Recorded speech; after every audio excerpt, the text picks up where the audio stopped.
C'est un comportement culturellement ou socialement inadapté, donc il sera inapproprié dans un certain contexte. C'est la norme sociale qui va définir que le comportement est problématique. En plus de la dimension contextuelle, on tiendra également compte de la durée, de la fréquence et de l'intensité du comportement problématique.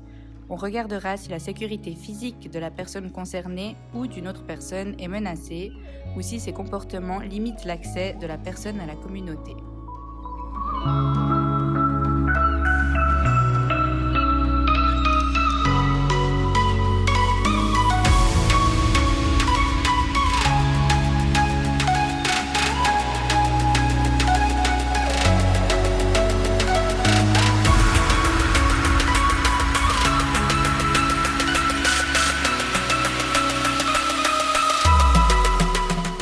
Comme on l'a vu, les comportements des filles peuvent être dirigés contre soi ou contre les autres.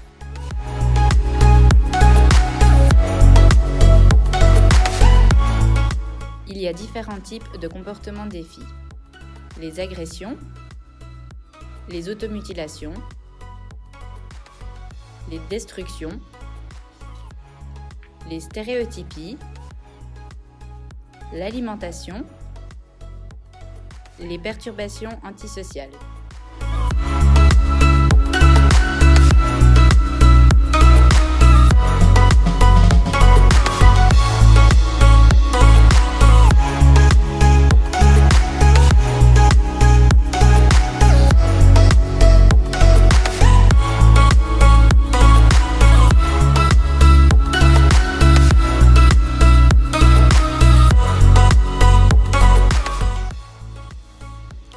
Pour agir sur un comportement, il faut commencer par trouver sa fonction. La fonction est la motivation de la personne concernée à se comporter de cette façon. Pour cela, il faut commencer par décrire les faits tels qu'ils ont été observés, sans faire d'interprétation. On ne notera pas « elle fait une crise », ce qui est abstrait. On notera « elle s'est couchée par terre en criant et en pleurant », ce qui est concret.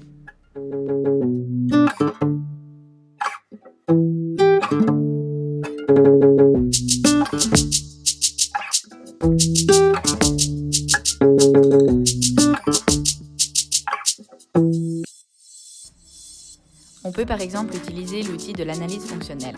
Ça nous permettra d'agir sur différents niveaux. Il faut commencer par décrire le contexte général, par exemple la santé, la vie sociale ou professionnelle de la personne. Agir sur le contexte général vise à lui offrir un environnement plus adapté à ses besoins. Ensuite, nous décrirons les antécédents immédiats du comportement, c'est les éléments déclencheurs.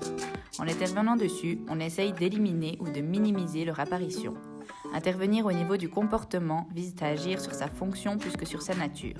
On pourra donc essayer de le remplacer par un autre comportement qui serait socialement plus adapté et qui possède la même fonction pour la personne. On peut également utiliser des renforçateurs dans le but de modifier ou de faire cesser un comportement. Ici, on agira sur ses conséquences.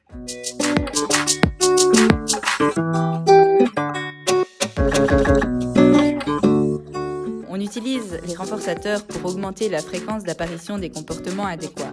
Un renforçateur positif, c'est quand on ajoute quelque chose d'agréable. Un renforçateur négatif, c'est quand on enlève quelque chose de désagréable. Il faut faire attention parce que les renforçateurs peuvent également être des facteurs de maintien des comportements des filles s'ils ne sont pas utilisés de la bonne manière.